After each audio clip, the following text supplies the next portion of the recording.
आवाज़ दोस्त चैनल के साथ मैं हूं मोहम्मद शाहिद इमरान।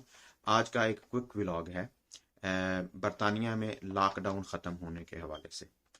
5 जुलाई गुज़िश्ता रोज़ हफ्तावार ब्रीफिंग में वज़ीर आज़म बोरिस जॉनसन ने कहा कि 19 जुलाई से लॉकडाउन के हवाले से आयद पाबंदियाँ और कवानीन में तब्दीली आ रही है और बहुत सारी जो रिस्ट्रिक्शंस हैं वो ख़त्म कर दी जाएंगी। जो चीज़ें ख़त्म हो रही हैं उनमें मास्क पहनने की पाबंदी, 6 से ज़्यादा लोगों का एक घर में इकट्ठा होना, इस पे पाबंदी ख़त्म हो रही है।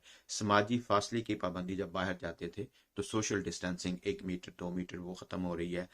घर से काम करने की पाबंदी, जब पिछला लॉकडाउन किया था बोरिस जॉनसन ने तो उन्होंने कहा था कि जो लोग घर से काम कर सकते हैं वो घर से काम करें ताकि बाहर जाके ज़्यादा लोगों का रश ना हो। तो अब ये पाबंदी भी ख़त्म हो रही है। शादी और आखिरी रसूमात में लोगों की शिरकत पर जो ख़ास तादाद की एक पाबंदी थी वो ख़त्म हो रही है। अब जनाजों में और अमवात में और शादी के तकरीबात में जितने चाहे लोग शामिल हो सकेंगे। होटलों और खाने पीने वाली जगहों पर आयद पाबंदियाँ ख़त्म हो रही हैं। अब तक जो बरतानिया में जो पाबंदियाँ थी उनमें होटल के अंदर बैठकर खाने पे पाबंदी थी। कुछ जगह पे वो सिर्फ टेक आउट, यानी कि आप वहाँ से ऑर्डर लें और खाना लेके घर चले जाएं, ऐसे कर रहे थे।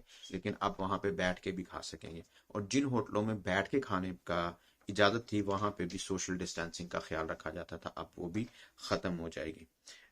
एक और बड़ी अहम चीज़ जो है वो ये है कि लॉकडाउन के हवाले से जो कवानीन बनाए गए थे, काउंसिल्स को ये इख्तियार दिया गया था कि उन पर अमल दरामद करवा सकती थी, जुर्माने कर सकती थी। अब कौंसल से ये इख्तियार वापस लिया जा रहा है। इसके अलावा बड़े इज्तिमात पर पाबंदी ख़त्म हो रही है। किसी भी तरह के कंसर्ट्स हैं, मेले हैं, बड़े इज्तिमात हैं, उनके ऊपर पाबंदी ख़त्म हो रही है।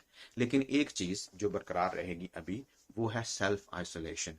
अगर किसी का कोरोना टेस्ट पॉजिटिव आता है तो उसको अभी भी सेल्फ आइसोलेट करना पड़ेगा। इसके साथ उन्होंने ये भी इंदिया दिया है कि जिन लोगों ने मुकम्मल वैक्सीन लगवा ली है, जिनको दोनों डोज लग चुकी हैं, उनके हवाले से जो कवानीन हैं आइसोलेशन के, उनके बारे में जल्द ऐलान किया जाएगा।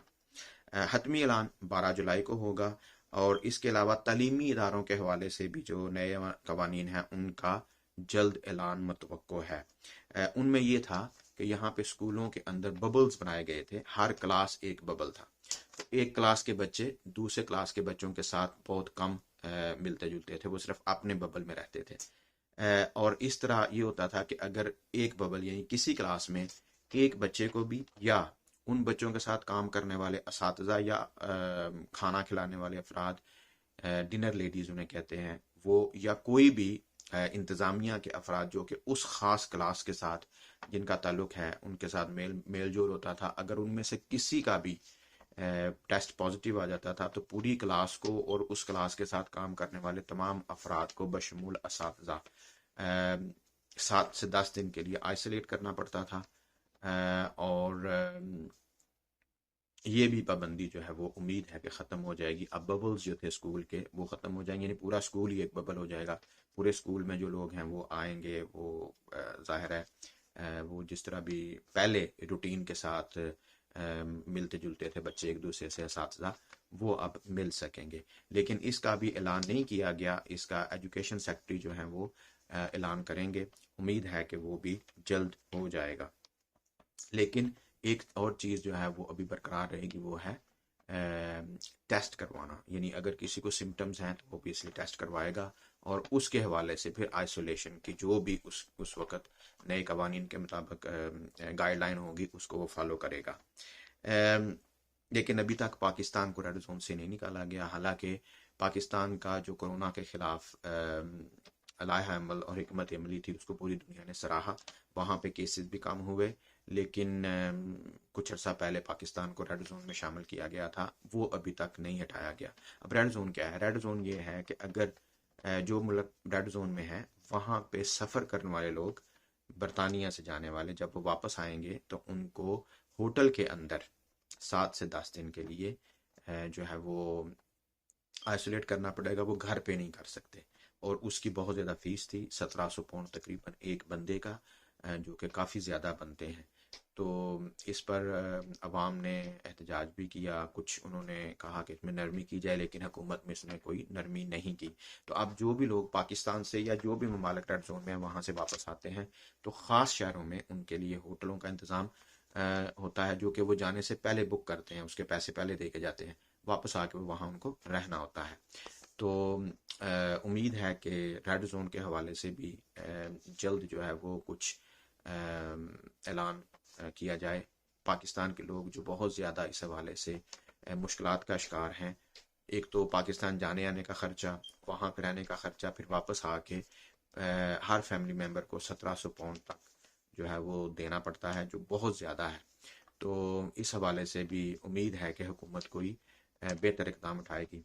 कुछ लोग जो कि आइसोलेशन में रह के आए हैं होटलों में, उन्होंने कहा है कि वहाँ पे सहूलियात बहुत अच्छी नहीं है, छोटे छोटे कमरे हैं और घर बाहर नहीं निकल सकते, हत्ता कि सैर करने के लिए, चहलकदमी के लिए भी आपको सिर्फ 20 मिनट का टाइम पूरे दिन में दिया जाता है, बाकी आप जैसे कैद में हैं। खाने पीने के हवाले से भी उन्होंने कहा है कि कुछ मुश्किलात हैं, अच्छा खाना नहीं मिल रहा। और दूसरी बात जो है वो यहाँ पे लोग ये भी कह रहे हैं जी कि हुकूमत ने होटलिंग के बिजनेस को बूस्ट करने के लिए ये किया है, लेकिन इसमें मेरा ख्याल है कि मुकम्मल तौर पर सदाकत नहीं है। कुछ ना कुछ जाहिर है वो जो नए वेरिएंट्स थे उनको फैलाने से रोकने के लिए ये इकदाम उठाए गए थे, लेकिन किसी हद तक लोगों की बात भी ठीक है, क्योंकि वो मुश्किलात का सामना कर रहे हैं, पैसों का इंतज़ाम करना मुश्किल है। जो लोग बेचारे इमरजेंसी में पाकिस्तान जाते हैं, कोई शादी है या कोई फौतगी हो गई है, तो अब उनके लिए रुकना मुनासिब नहीं है, उनको जाना पड़ता है। तो वापस आके वहाँ पे इतने पैसे लगाएं, फिर वापस आके यहाँ पैसे लगाएं, फिर वो जो आप आइसोलेट कर रहे हैं उसमें आपको काम नहीं कर सकते, हत्ता कि वो लोग जो घर से काम कर सकते हैं वो भी वहाँ रह के तो काम नहीं कर सकते। तो इस हवाले से भी उनका नुकसान होता है। एक और बड़ी अफसोसनाक खबर जो आपके साथ मैं शेयर करना चाहूँगा वो ये है कि पाकिस्तान की मारूफ अदाकारा नादिया जमील, उनके साथ हीथ्रो एयरपोर्ट के ऊपर बड़ा नारवा वाकया पेश आया है, नारवा सलूक किया गया है। वो 2 साल से यहाँ थी, मेरा ख्याल है इलाज के सिलसिले में, उनको कैंसर हुआ था, तो उसकी केमियोथेरापी और इलाज वगैरह उनका चल रहा था। तो अल्हम्दुलिल्लाह अब वो रूबा सेहत हैं, ठीक हैं। उन्होंने ये बात कुछ अर्सा पहले बताई थी कि वो सेहतयाब हो गई हैं। अब वो 3 जुलाई को यहाँ से जाना चाह रही थी वापस पाकिस्तान। उनकी बुकिंग थी और उन्होंने ब्रिटिश एयरवेज से सफ़र करना था, लेकिन जब वो एयरपोर्ट पे पहुंची तो उनके पास जो है वो सही दस्तावेज़ात नहीं थी गालबन। जो गैर मुल्की तारिकिन वतन वतन पाकिस्तानीज़ के लिए आईडी कार्ड होता है वो उनके पास नहीं था या एक्सपायर हो गया था। तो उस वजह से वो सफ़र नहीं कर सकी, क्योंकि ये एक कानूनी ज़रूरत है कि आपके पास तारकीन वतन आईडी कार्ड मौजूद हो और वो इन डेट हो, एक्सपायर ना हुआ हो। तो उनके पास वो नहीं था। तो कानून के लिहाज से ठीक है, ब्रिटिश एयरवेज ने ये फैसला लिया कि वो सफ़र नहीं कर सकती, यहाँ तक ठीक है। लेकिन जो उनके साथ एयरपोर्ट पे सलूक हुआ वो तकरीबन 4-5 घंटे जो है वो बेयार मददगार अकेली वहाँ पे बैठी रहीं। ब्रिटिश एयरवेज को चाहिए था कि उनके लिए कुछ इंतज़ाम करके उनको वापस भेजने का, टैक्सी मंगवा के कम अज़ कम जो है वो इस तरह की कोई सहूलत का इंतज़ाम करके फिर वो जाते, लेकिन उनको बिल्कुल अकेला वहाँ छोड़ दिया गया। वो काफ़ी देर तक वहाँ बैठी रहीं, व्हील चेयर पे थी, और वो बता रही हैं अपने पैगाम में कि वो खुद से व्हील चेयर ड्राइव नहीं कर सकती, उन्हें हेल्प चाहिए उसके लिए। काफ़ी सारा सामान भी उनके पास, अब इसी 2 साल के बाद जा रही हैं तो सामान तो होगा, तो वो सामान भी काफ़ी सारा उनके पास पड़ा हुआ है। अब वो अकेली व्हील चेयर के ऊपर हैं, वो सामान कैसे लेके जाएं। लेकिन एक बात मेरे लिए जो ज़्यादा तशवीशनाक और हैरानगी की है वो ये है कि एयरपोर्ट के ऊपर वैसे स्टाफ मौजूद होता है जो कि लोगों की मदद कर सकता है, तो उनको ऐसे किसी स्टाफ मेंबर ने भी मदद नहीं की, जो कि बहुत ज़्यादा अफसोसनाक है, ख़ुसूसन बरतानिया जैसे मुल्क में जहाँ पे एयरपोर्ट्स के ऊपर, ट्रेन स्टेशन के ऊपर, बस स्टॉप पे, बस स्टेशन के ऊपर, यानी कि पब्लिक मकामात जितने भी अवामी मकामात हैं वहाँ पे इस तरह की हेल्प, कस्टमर सर्विस वगैरह मौजूद होती है। तो हैरानगी है कि उनको इस तरह की कोई सर्विस फ्राहम नहीं की गई, और हैरानगी से ज़्यादा ये अफसोसनाक अमल है। जो कुछ उनके साथ हुआ, हम इसकी पुरजोर मजम्मत करते हैं। ये बहुत ही गैर अखलाकी रवैया है, और बरतानिया में तो ये गैर कानूनी भी है किसी हद तक। और अभी तक इसके ऊपर ब्रिटिश एयरवेज का कोई ऑफिशियल मौकफ नहीं आया, वरना हम उसको भी शामिल करते। तो ये दो खबरें थी जो जल्दी से मैं आपके साथ शेयर करना चाह रहा था। अपना ख्याल रखिए। अब तक के लिए इतना ही। बहुत शुक्रिया। अल्लाह हाफिज़।